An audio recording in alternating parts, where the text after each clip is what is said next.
For as long as I can remember, I've wanted to be a mum. After spending 7 months in lockdown with my kids, I now sometimes question why. But even so, I was sure of that well before I knew what I wanted to do when I grew up. I come from a very close-knit family, and some of my favourite memories are racing around with my cousins and the hustle and bustle that comes with a large family. I always knew that children were in my future. In contrast, I fell into law quite by accident. In high school, I chose legal studies because it was the only subject that fitted my timetable, and within weeks, I knew that's what I'd end up studying. My path into in-house law was equally serendipitous. I took a year off uni to work as a paralegal, and I realised I loved getting completely involved in a business. I knew that no matter what, eventually I'd end up back in-house. Fast forward to now, and I have 2 amazing kids. I know I'm a bit biased, but they're both pretty cool little humans. Almost from day one, my son knew his mind and wasn't afraid to let us know. He has the sort of personality traits that are excellent to have when you're older, provided we as parents survive those toddler years. What I didn't know when I started my parenting journey was that what my beautiful boy chose to wear would teach me a thing or two. Not just about challenging certain views, but about the opportunity businesses have to influence real change in the world. Having an older sister, my son was strongly influenced by what she did and her interests. We didn't blink when he went as Queen Elsa during book week at daycare, or when he insisted on wearing a pink fluffy tiara for 3 weeks straight. It wasn't until he was a bit older that we realised that this was maybe a little bit more than just copying his sister. Just after his 3rd birthday, we were going out and he wanted to wear a dress. When we said that we didn't have a dress that would fit him, he ever so matter-of-factly turned around and told me that we'd just have to go out and buy one then, and he didn't let up until we did. He absolutely loved that dress and he wore it everywhere. A few kids at kinder asked why he was wearing a dress. The beauty of kids is that when he replied that he just wanted to, they happily accepted it and moved on. Adults were a slightly different story, with quite a few questioning us why we let him wear a dress. My immediate response was, well, why wouldn't we? But when someone very close to me pushed further, I stopped and thought more about it. My friend's issue wasn't that he was wearing a dress. They were concerned that he was going to get teased and they wanted to protect him. I realised that it was exactly this sort of thinking that made it all the more important that we supported him in his choices. It was also more than just about supporting him. It was about the opportunity we had to influence the way he treated others. If we stopped him from wearing a dress, even if it was for the purposes of protecting him, nothing would ever change. The people who had problems with it would still have problems with it. So instead, we chose to use this as a learning opportunity. Parenting is essentially someone else learning how to be a person by copying you. They're little sponges. Accidentally let out a swear word in front of them and you realise that. We're their role models. They literally model our behaviour. This isn't about my son wearing a dress. That's just the particular choice that he has made. It's about unconditional support. By supporting his choices, whatever they may be, he knows that he's accepted as he is. In turn, we hope that this means as he gets older, he supports the choices of those around him. He doesn't necessarily have to understand those choices, but having grown up being accepted himself, he understands how important acceptance is. As parents, we have the ability to teach our little people to be better people. If we show the next generation how to be better, then the next generation will be better. This is how change occurs. Reflecting on this, I realised how applicable this was to my work and to business in general. If you ask most lawyers why they became lawyers, a common theme would be that they wanted to make a difference. I'm no different, which is why I was drawn to Who Gives a Crap. We might have a funny name, but we take what we do very seriously. Who Gives a Crap was founded in 2012 when our founders learnt how many people live without access to a toilet. That's currently around 2 billion people. To put it into perspective, more people have access to a mobile phone than to a toilet. Toilets are something that most of us take for granted, but just think what life would be like without them. It's not a very nice thought. The founders decided to use profits from everyday products like toilet paper to do good globally. So they committed to a profit for purpose model and decided they'd donate 50% of the profits to organisations that work to provide proper sanitation to people in need. As a social enterprise, everything we do is driven by our mission to make sure everyone in the world has access to a toilet. However, that doesn't mean that we're not interested in profits or growth. After all, the more successful we are and the more we grow, the more of an impact we can make. Our first donation in June 2013 was $2,500. At the time, we were so small that our warehouse was our CEO's dad's garage. Our most recent donation was a whopping $5.85 million, with an almost 100-strong team globally making it happen.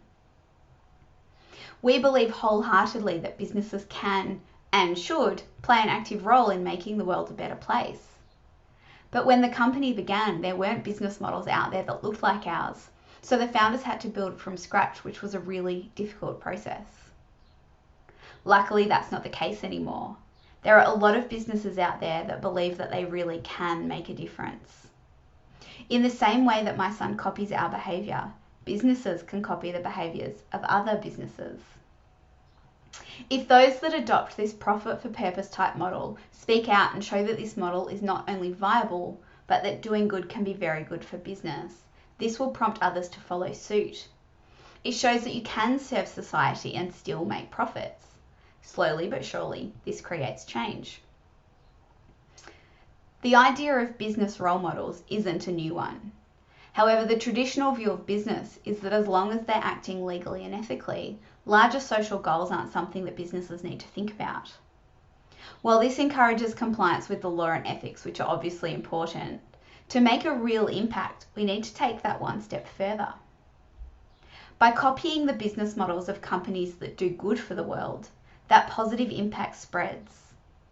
Each of these businesses trains new leaders and employees, and as they move on to new opportunities, they take these values with them, spreading that impact further again. This isn't to say that everyone should change their business models to become social enterprises. However, in order to make a positive impact, they should consider their relationship with their environment and the world that they operate in. If they integrate these sorts of considerations into their business operations, this can have a flow-on effect and result in positive consequences to society. Historically, it was thought that governments and non-profits could solve society's most challenging problems.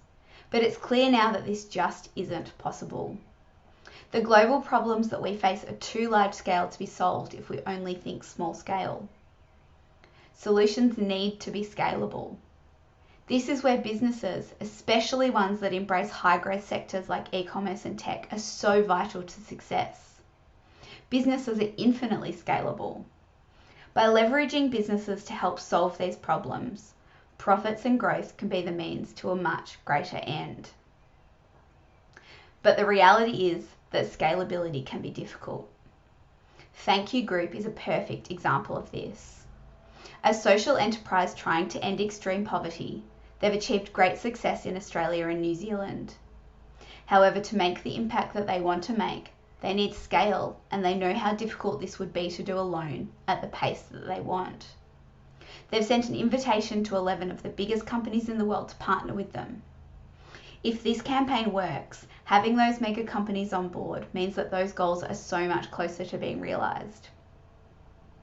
Another big roadblock for many businesses is that taking an active role in making the world a better place often doesn't provide an immediate impact.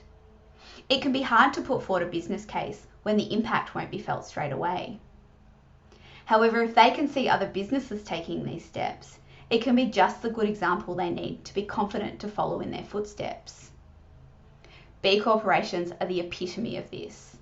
To become B Corp certified, companies must meet certain standards, including considering their impact on the people, communities, and environments around them.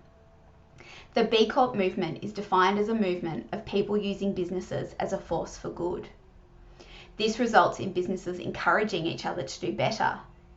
The more this message spreads, the greater the opportunity that businesses have to drive change and make a real impact.